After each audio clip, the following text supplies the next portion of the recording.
뉴스파이팅 배승입니다. 2부 정치적 원의 시점 최재성 전 청와대 정무수석 모시고 이야기 나눠보겠습니다. 안녕하세요. 안녕하세요. 제가 진짜 인사를 나누다 머리를 부딪혔어요.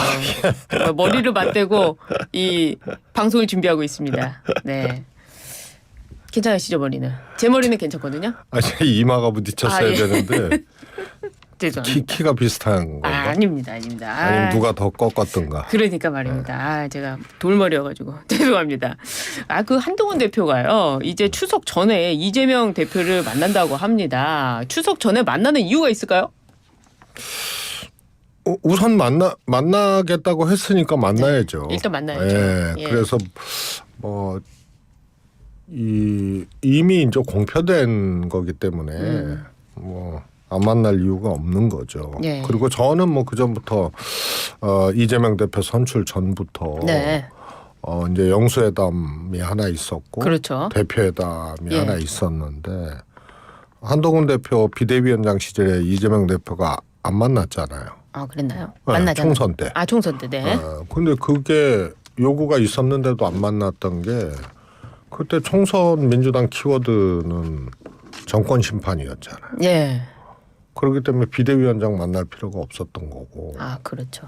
대통령을 상대로 총선을 치렀다고 봐야죠. 네. 근데 이제 둘 다 전당대를 통해서 대표가 되면 그거는 자연스럽게 만날 것이다. 그래서 만나는 거예요. 추석 전이라는 이유가 있을까요? 추석의 그 연휴에 추석 뉴스를 이걸로 쫙 가는 거 아닙니까? 아니 원래 예. 지금은 좀 영향력이 좀 덜해졌지만 설 차례상, 네. 추석 차례상, 네. 이건 이제 민심의 하나의 향배를 볼 수 있는 그런 이제 계기로 인식되어져 왔잖아요. 예. 그래서 안 만나도 추석 차례상에 정치권에서 어떤 화두가 올라갈 거냐 이걸 그렇죠. 놓고 여야가 이제 정치를 하게 돼 있는 것인데 꼭 그것 때문은 아니고요. 미뤄졌던 거기 때문에 해야 되는데 추석 넘기기는 이제 힘들다. 이렇게 이제 예상되어지는 거죠. 예. 한동훈 대표가 이 이재명 대표를 만나면서 용산과 의제 조율을 안 했다. 용산을 패싱했다. 이런 기사가 나왔어요. 그러니까 또 곧바로 국민의힘 측에서 그거 아니다. 당정 간의 소통이 원활하다. 이런 반박 기사까지 나왔는데요. 왜 이런 기사까지 나왔을까요? 말씀드렸잖아요. 네. 한동훈 대표가 대표에 당선되는 거는 사실 여권 내에 네. 전쟁을 예고하는 거다. 그랬죠. 그리고 이제 시작된 예. 거죠. 아. 그 대통령과 한동훈 대표는 예. 과거의 유난 갈등 총선 때 이런 수준을 넘어서는 정치적으로 공통의 목표가 일단 없어요. 공통의 그리고 목표가 없습니까? 가는 길도 달라요. 그래요? 그리고 이미 돌아올 수 없는 강을 건너버린 거예요. 그래서 이제 이런 일이 그리고 제가 또 하나 또 말씀드렸던 것이 네. 과거 유난 갈등 그때 이제 감정들이 이월이 된 것도 있지만 원래 집권당 네. 또 대통령실은 당사와 용산 대통령실은 온도도 다르고 환경도 다르고 그렇죠. 문화도 다르고 예. 인간도 달라져요. 사람도 달라지는군요. 당에 있다가 대통령실 가게 되면 또 달라지는 예. 거죠. 그래서 새로운 이제 충돌 지점들이 계속 생겨나는 거다. 예. 문재인 정부 때도 이제 그랬거든요. 그랬습니까? 이견들이 늘 있죠. 대통령실과 당 대표. 문재인 대통령과 추미애 당대표. 아니 그런 정도의 네. 문제가 아니고 예를 들어서 민생지원금 그때 코로나 지원금 네. 문제를 놓고 당과 대통령실이 의견이 달랐어요. 그렇죠. 그래서 이제 그런 것도 예. 조율하고 이런 것이 정치인데 네. 이 두 분은 이제 그런 게 힘들어지는 거죠. 그래서 의제 조율 안 한 거는 저는 당연한 거고요. 거기에 국민의힘 반박한 게 더 웃기지 않아요? 왜요?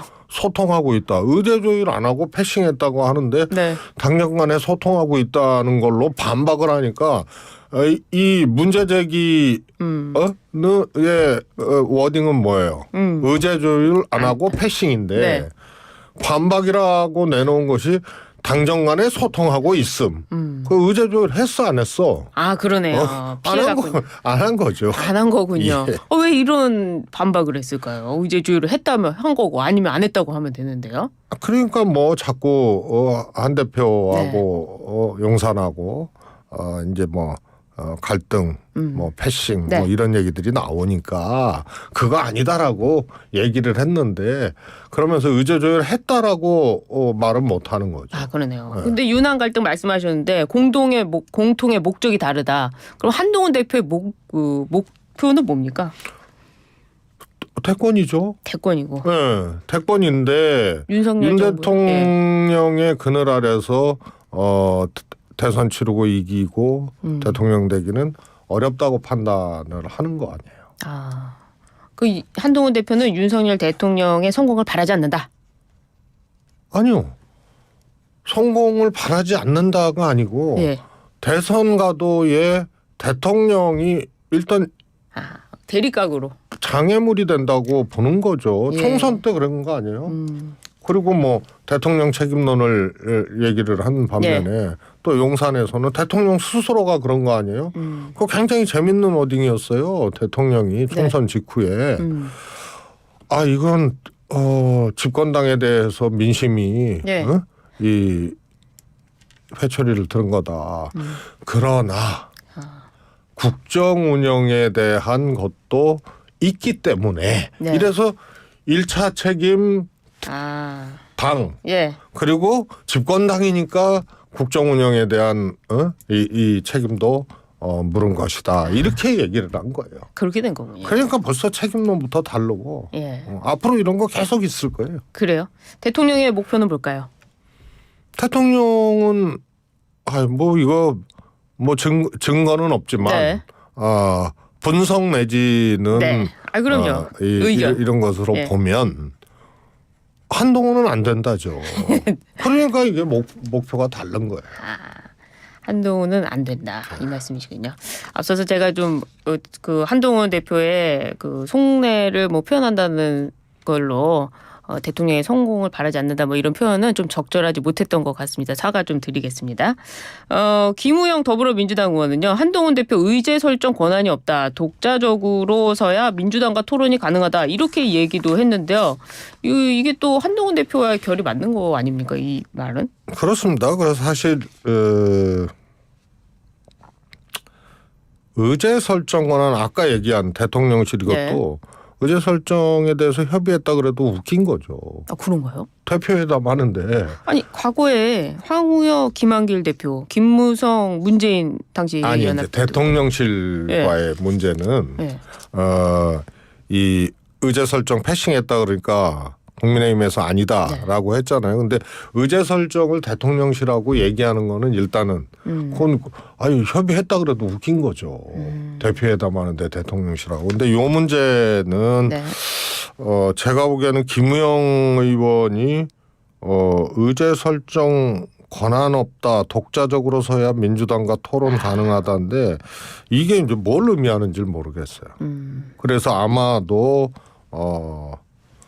그냥 독자적으로 해라. 이게 용산 얘기 아닌가 싶어요. 그러게요. 박찬대 그 원내대표는 뭐 한동훈 대표를 향해서 뭐 바지 사장이냐 뭐 이런 얘기까지 하더라고요. 그런 의미로 봐야 될까요? 아니 그러니까 그런 것에 대해서 이제 하나의 이제 경계를 하는 거죠. 그렇군요. 이게 용산 문제일 거예요. 네. 민주당에서는 한동훈 대표한테 특검법 발의에 압박을 해왔습니다. 한동훈 대표는 야권의 특검법 발의 요구는 여권 분열 포석을 주는 거다 이렇게 밝혔는데 한동훈 대표의 발언 어떻게 들으셨습니까? 우선은 아시다시피 이제 전당대회 당대표 출마하고 전당대회 출사표에 이 특검법 던진 거랑 마찬가지거든요. 그렇죠. 예. 그런데 막상 대표가 돼놓고 보니 스스로가 국민의힘을 제3대안 추천으로 이 특검법을 발의를 해서 끌고 나가겠다는 것이 현재로서는 엄청난 이게 시한폭탄인 셈이죠. 그래서 최소한 이거는 연기. 최소한 연기. 아니면은 특검법 발의에 대해서 스스로 발의할 일은 없다라고 선을 긋는 그런 얘기로 해석을 하는 것이 맞는 것 같습니다. 그러면은 한동훈 대표 입장이 변화되는 걸까요? 저는 변화되는 그런 발언이라고 보는 거거든요. 심지어는 예. 전 그러면 대법원장 추천안으로 민주당이 특검법을 내라. 네. 이런 식으로 얘기를 해버린 거죠. 그러니까 내 손으로 내기는 어렵다. 네. 그런 얘기라고 봐요. 그래서 막상 이걸 하려고 보니까 네. 아무것도 모르는 한동훈 당시 대표 후보 시절에 네. 이 말이 대표되고 이걸 하려고 보니까 이게 엄청나게 리스키한 거거든요. 리스크하다. 예, 그거를 이제야 발견하고 지금 입장을 바꾸는 예. 그런 발언으로 보여집니다. 그 리스크라고 말씀하셨는데 그렇다면 이제 그 야당 공세에 빠져든다 이런 뜻 아니겠습니까? 근데 한동훈 대표가 처음에는 그걸 몰랐다 이렇게 봐야 되나요? 아니 국민의힘 내부가 예. 한동훈 대표의 이 제3자 특검안 추천 특검안으로 한동훈 대표가 국민의힘을 정리하는 게 불가능하다고 보는 거죠. 그러다 보면은 네. 내부가 이제 분열이 일어나고 한동훈 대표가 이제 공격받게 되고 네. 이러니까 이게 이제 대통령 문제 아니에요. 그렇죠. 특검법이. 예. 그런데 이것을 턱도 없다고 주장해 오고 하는 최상병 특검법을 국민의힘 손으로 발의를 하고 예. 이런 것에 대해서 국민의힘 정리가 이거 쉽지 않네. 이게 오히려 나한테 이 굉장한 이제 이 위험이 되겠네. 이런 것을 이제야 느낀 거죠. 이게 그러면 한동훈 대표의 첫 리더십, 당 대표로서의 리더십 그 시험대가 될까요? 아니 한동훈 대표의 리더십은 태생적인 이제 한계를 갖고 이제 정치 상황이 태생적인 한계를 갖고 대표를 시작을 한 거예요. 태생적 한계. 예, 그게 아까도 말씀을 드렸지만 당을 끌고 나갈 수 있는 그런 세력 구도가 안 돼요. 그러니까 분열이나 갈등 네. 이런 것을 가지고 시작을 한 거고요. 이미 대표 선거 때 예. 한동훈은 안 돼 그래서 문자 읽고 씹은 거, 네. 일심 논란 이런 것들이 뭐 어디서 여사 김건희 여사하고 했던 문자가 흘러나왔겠어요. 예. 그래서 이거는 이 윤 대통령 쪽 발 일십 네. 공개였거든요. 예. 그래서 그런 게 태생적으로 어려움을 갖고 시작한 건데 너무 쉽게 본 거죠. 한동훈 대표가 좀 너무 쉽게 봤다. 그래서 먼저 얘기한 것들이 다 화근이 돼갖고 예. 한동훈 대표가 이상하게 되는 거예요. 그게 이제 한동훈 대표 개인 지지율로도 지금 반영이 되는 거고요. 예. 그래서 이제 정치적 된 맛을 이제 보기 시작한 거고. 정치적 된 맛을 이제 봤군요. 대표되기 이전에 뭐 총선 치르고 이런 과정에서는 네. 정말 제가 너무 어설프다 그랬었거든. 네, 한동훈 그렇죠. 대표. 예. 그래서 그건 리더십까지도 안 가고요. 개인의 어떤 태생적 한계, 정치적 한계를 갖고 시작을 했는데 네. 이거를 극복하고 헤쳐나갈 수 있는 그런 능력이나 경험 이런 것들이 전혀 뒷받침이 안 되는 거기 때문에 아마 심하게 흔들릴 거고요. 심하게. 제가 보기엔 10월 만약에 재보궐선거 네. 결과가 뭐 지자체장이지만 네. 이것이 국민의힘의 완패, 특히 이제 부산 금정이라든가 여기는 뭐 그렇죠. 국민의힘 우세 지역 이겨야 아닙니까? 되는데. 예. 뭐 이런 등등해서 만약에 패배의 결과가 나오면 그 계기로 한동훈 대표는 아마 내려와야 된다. 이런 이제 위험에 직면을 할 겁니다. 10월 보궐선거가 가장 위험한 시기가 될 것이다. 이 말씀이시네요. 이번에는 이재명 대표 소식 좀 여쭤보겠습니다. 이재명 대표가 코로나19 확진으로 치료를 받는 중에도 경상 정치를 이어가고 있습니다. 독도 지우기 의회에 대한 진상조사를 지시했는데요. 여당은 곧바로 괴담 정치다. 대통령실도 바로 반박을 했습니다. 이 독도 지우기, 괴담 정치, 여야의 공방 어떻게 보셨습니까? 저는요. 이명박 대통령이 이제 민심이 떠나고 네. 하니까 정권 후반기에 독도를 기습 방문을 했어요. 예. 그건 잘못된 거거든요. 그때 좀 논란이 있었죠. 예. 그런데 독도 문제에 대해서 국방부 교재에도 사실 분쟁 지역으로 우리 손으로 표기를 했다가 뒤늦게 이제 막 난리가 났었고요. 그리고 이 실효적 지배에 반한다라고 야당 주장을 네. 그렇게 얘기를 하는데요. 그건 완전히 어떻게 보면은 개념 자체를 잘못한 거예요. 그렇습니까? 일본은 타케시마라고 하고 자기네 땅이라고 하고 예. 교과서에도 그렇게 수록을 하고 예. 막 그렇게 하고 있는데 정말 한 7, 8년 전만 해도 있을 수 없는 막 행위들이 막 일어나고 있어요. 그런데 우리는 가만히 있는다? 그게 무슨 실효적 지배예요. 군대를 투입을 한다거나 예. 혹은 여기서 이제 분쟁 지역이라고 할 만한 그런 것 때문에 예. 사실은 실효적 지배 때문에 이 경찰이 주둔을 하는 거고 요런 선상인데 아예 독도는 우리 땅이라는 것을 빼고 실효적 지배를 어떻게 주장을 해요? 그렇죠. 그래서 이거는 말이 안 되는 거고요.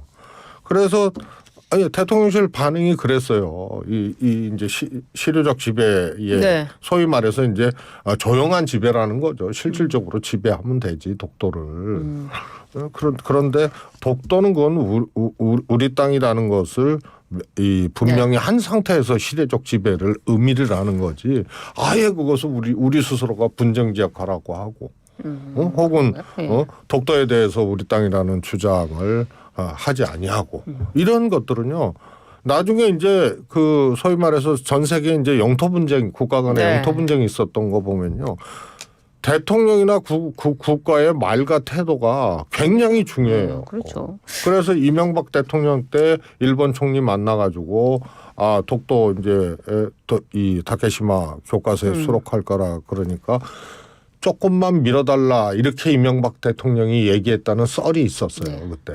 그래요. 그것도 뭐냐면 나중에 실제로 이것이 국제재판을 하거나 이러면은 그런 대통령의 태도나 말이 실제로 그랬다면 네. 굉장히 불리하게 작용하는 거거든요. 뭐 이제 이 독도 지역물을 없앤 걸 갖고 지우기다 이렇게 바로 공격을 하는 것이 올바른 것인가 하는 거는 이제 청취자분들이 판단하실 것 같고 이거는 좀 저희가 다음에 질문 더 이어가기로 하고요. 김부겸 전 총리가 정치 활동을 재개하고 있습니다. 이낙연 전 총리도 은퇴설에 선긋기에 나서고 있는데 민주당의 이런 비주류라고 하나요? 정치 복귀 결지 어떤 의미로 해석할까요? 뭐 이낙연 전 총리는 소위 은퇴 당했다. 은퇴 당했군요. 아니 이제 그 김철민 전 의원이 만나서 네. 얘기했다는 것을 언론사 논설위원이 얘기를 네. 하면서 은퇴 당했다는 표현을 쓰니까 예.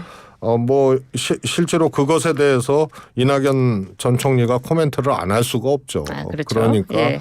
나 은퇴 아니다 이런 것을 오히려 확인해 주는 그런 계기가 김철민 의원의 발언이 예. 언론인에 의해서 공개된 거 아닌가 싶고요. 예. 김부겸 전 총리는요. 말씀은 분명히 안 하지만은 내가 이 민주당의 네. 미래 또 민주당의 지금 정치적 상태 이런 것에 대해서 말을 안 할 수가 없다. 그래서 나섰다고 하는데 일종의 민주당 대선 예. 후보를 염두에 두고 정치 활동 재개를 시작한 것이 아닌가 싶습니다. 그렇군요. 그러니까 이거는 네.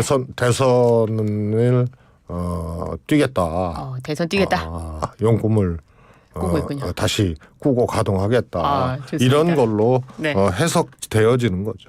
이걸 처음부터 여쭤봤어야 되는데 오늘 시간이 또 다 돼가지고요. 다음 질문 할 수가 없는데 다음 질문 다음 주에 또 뵙고 드리겠습니다. 다음 주도 나와주실 거죠? 네, 집에 가겠습니다. 알겠습니다. 지금까지 최태성 전 청와대 정무수석과 함께했습니다. 감사합니다. 감사합니다.